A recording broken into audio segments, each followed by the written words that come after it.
Hello and welcome to lesson number 2 in our English lesson series. Now, in this lesson we are going to be looking at adverbs.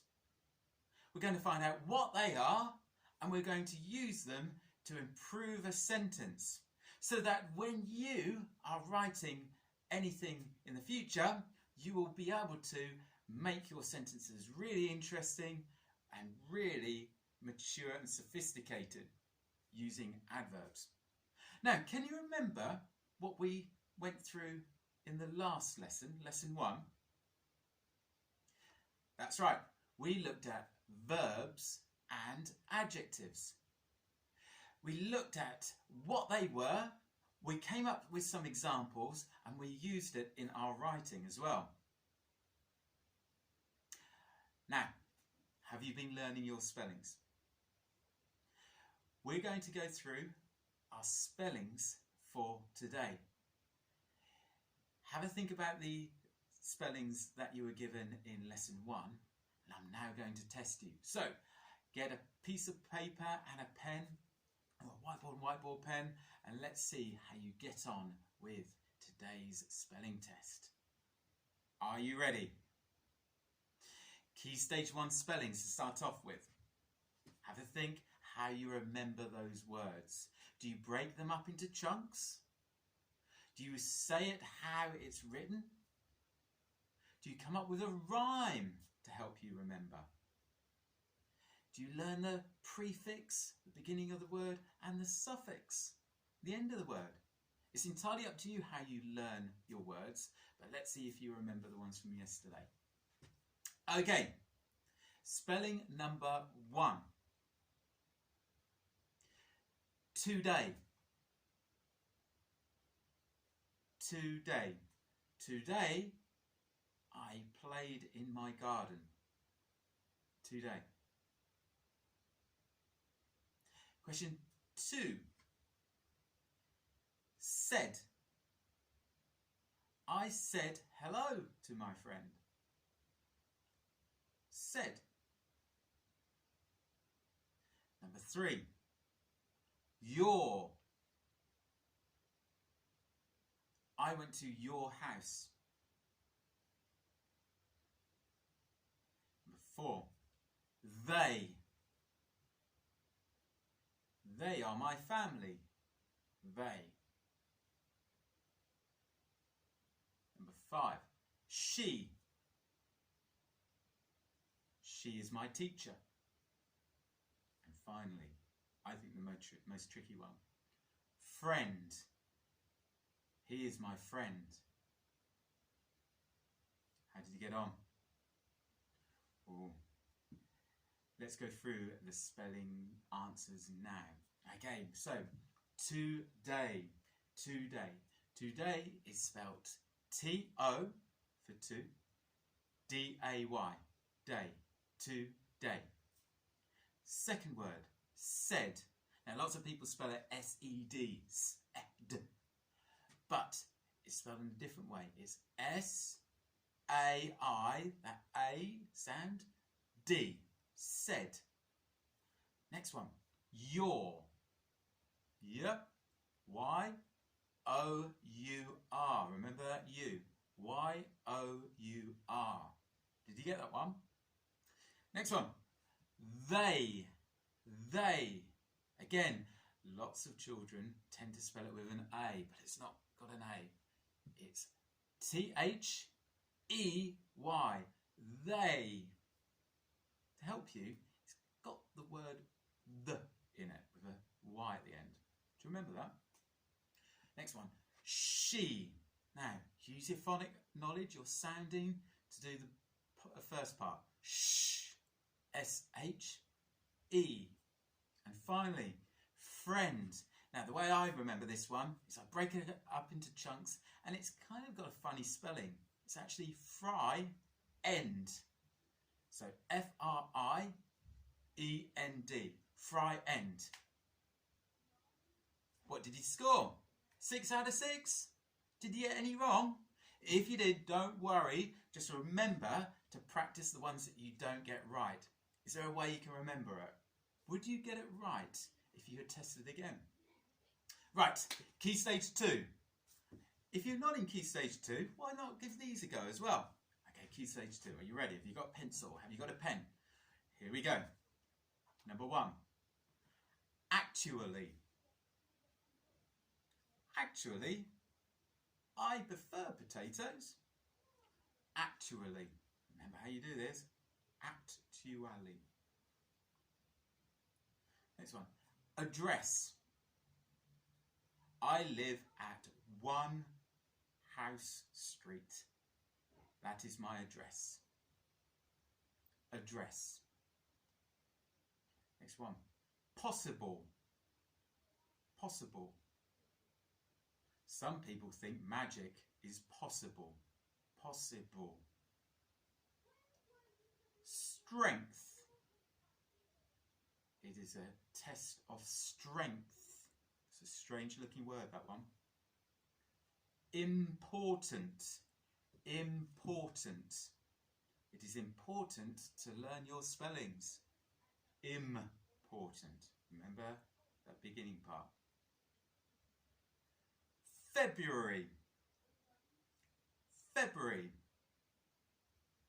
2 months ago, it was the month of February. All over. That wasn't too bad, was it?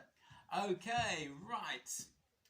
How did you get on? Let's find out. Remember, use those strategies to practice those spellings. You break them up into chunks. Do you come up with a rhyme? Do you say it how it looks?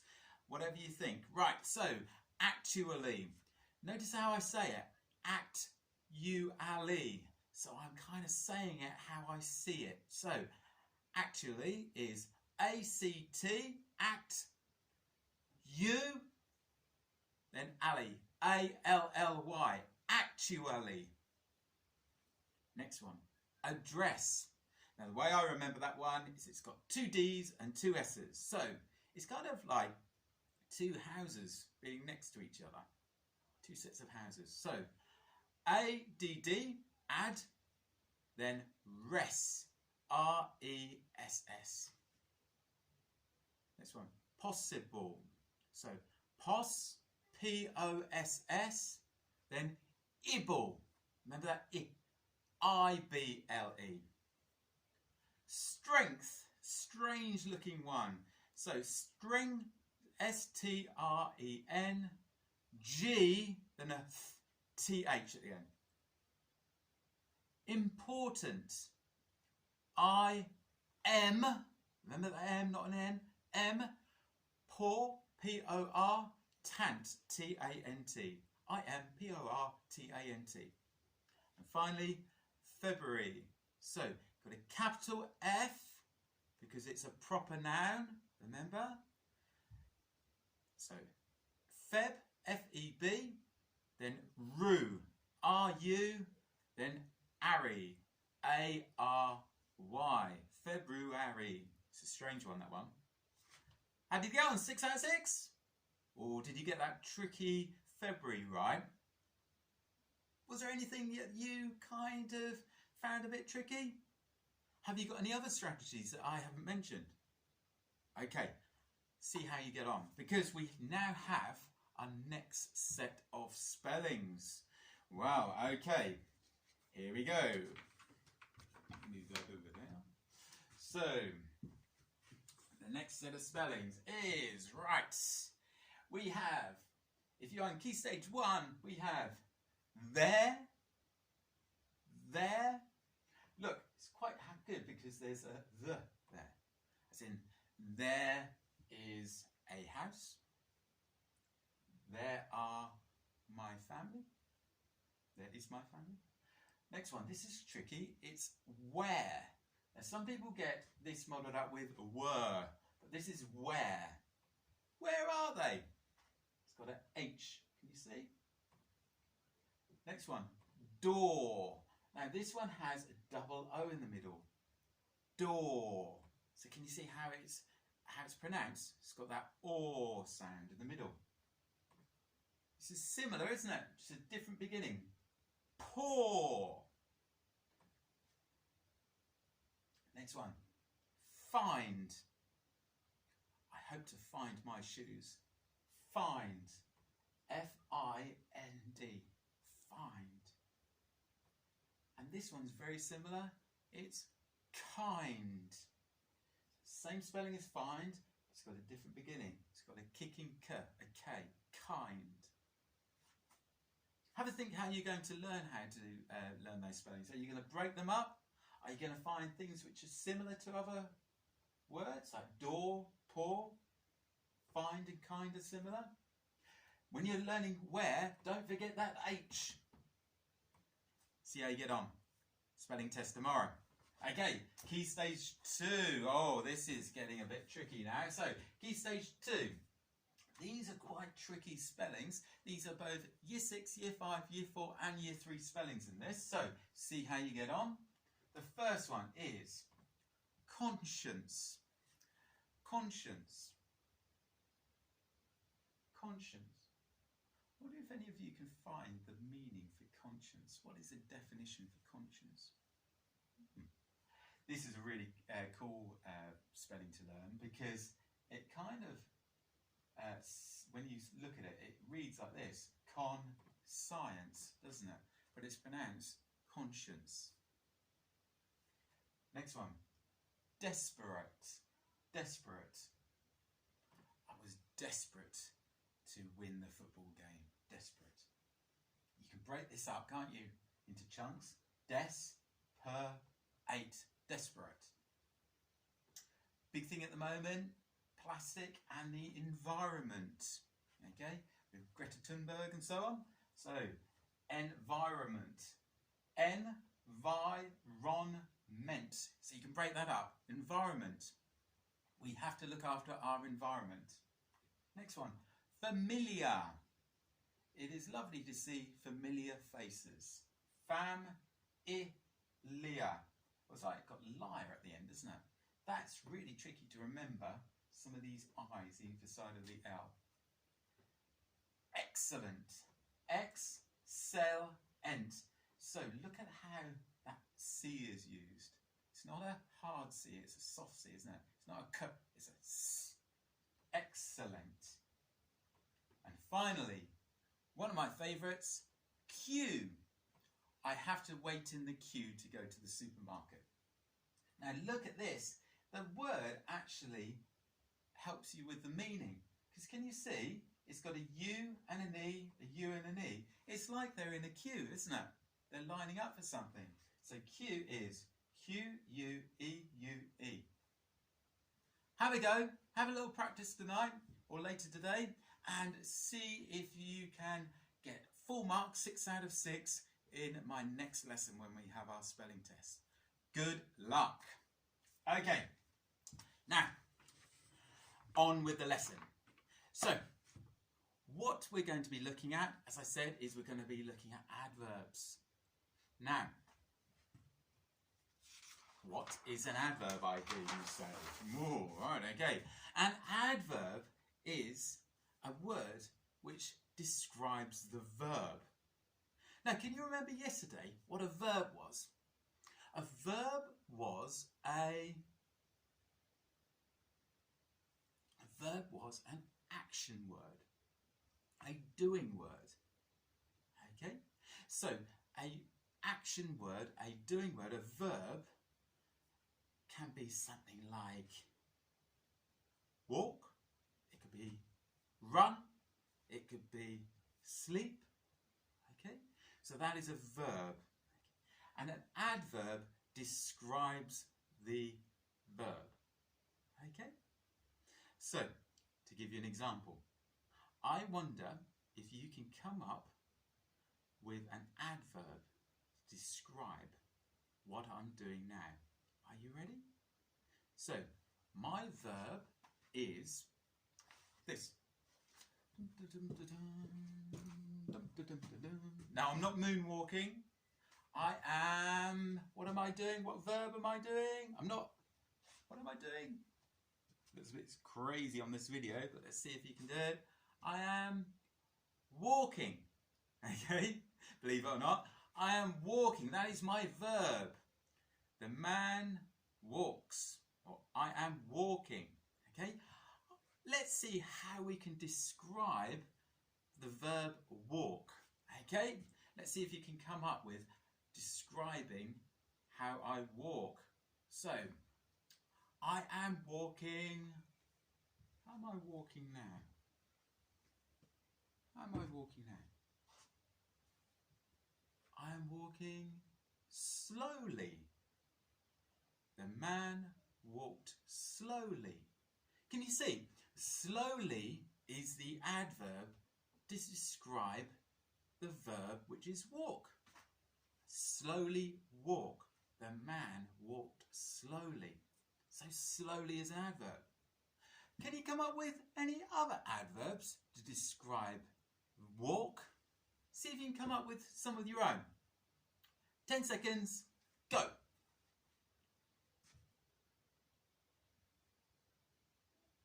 5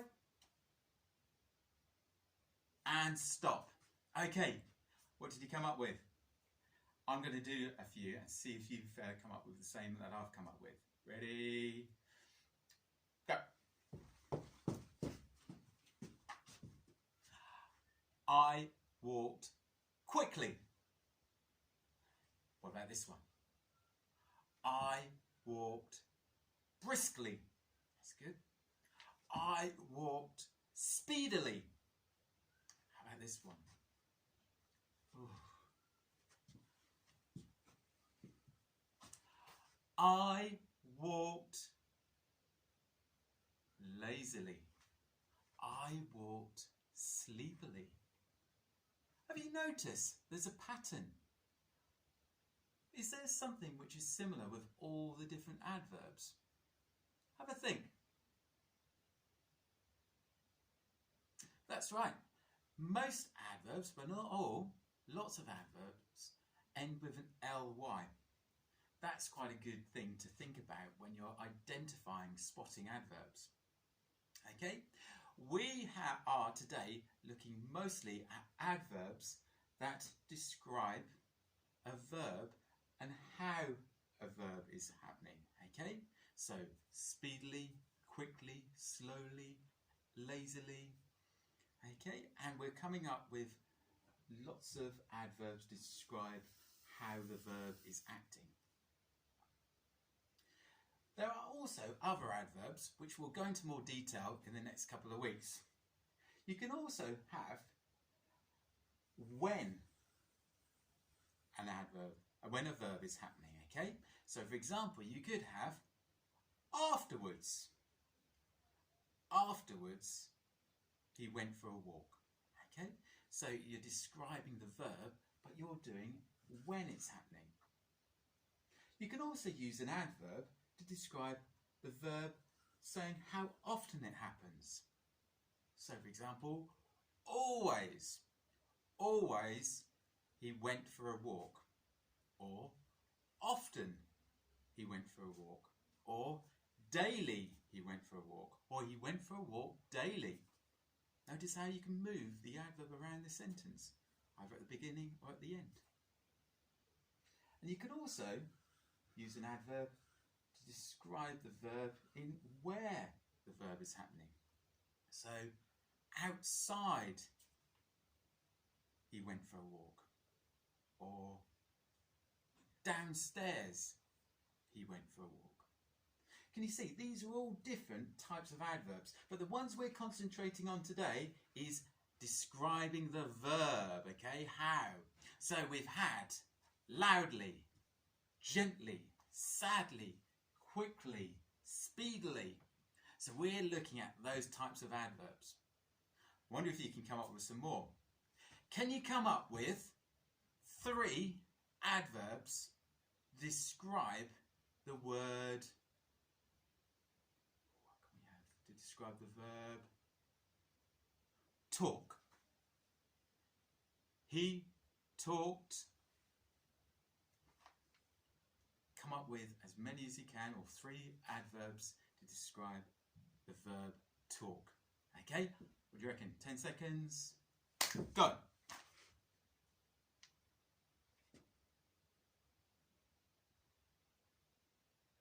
And stop.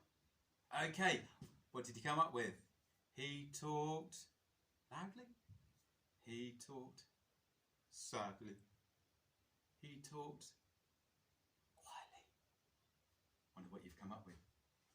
Okay, so we're going to have a look at some examples and we're going to see what you can come up with.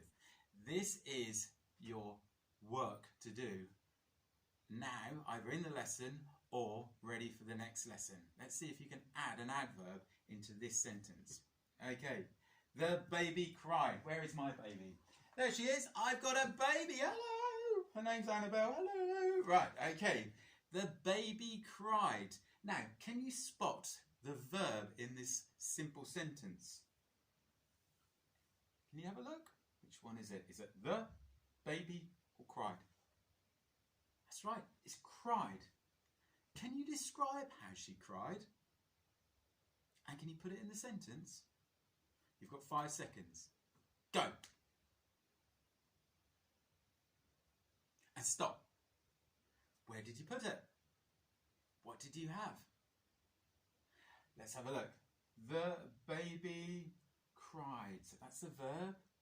What could we have? Loudly? So we could have loudly. Where could we put that in the sentence? Let's have a look. Baby, I'm going to put you down. Don't cry. The baby cried loudly. So we could have it there, couldn't we? Ooh. Sorry, my wobbly board. So we could have the adverb loudly to describe cry. The baby cried loudly. Or you could even put it somewhere else in the sentence. You could put it here, couldn't you? The baby loudly cried. Does that work? Kind of does. It's probably better at the end. I wonder if you could put it somewhere else. Maybe you could put it at the beginning. Loudly, the baby cried. Kind of works, isn't it? So that is an adverb. So I want you, please, to have a go at doing these two. I have 2 sentences here, and I want you to first of all find the verb. Then I want you to come up with an adjective to an adverb to describe the verb. Okay? So you can put it anywhere in the sentence, have a little play around, see what makes sense. So the first one is, the man kicked the ball. Where is the verb? Can you come up with an adverb to describe the verb? And I want you to put it somewhere in that sentence. I'm going to give you a few seconds to think about that and write it down on your whiteboard. You can pause the video if you want to. Okay, the second one, once you've done that one. The musician played the instrument.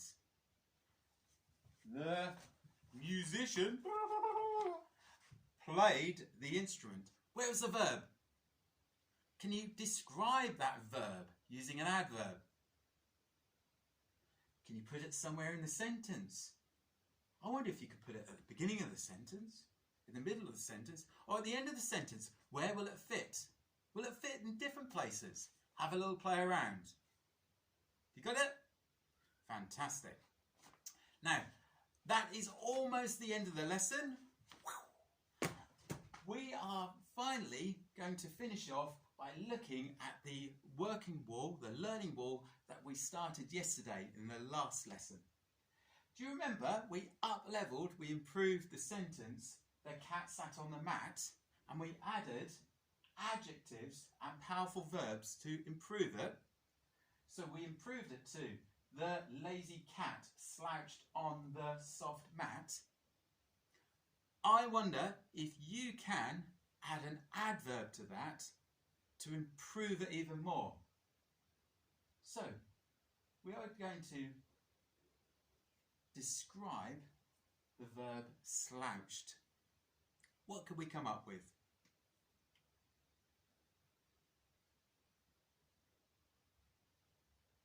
Any ideas?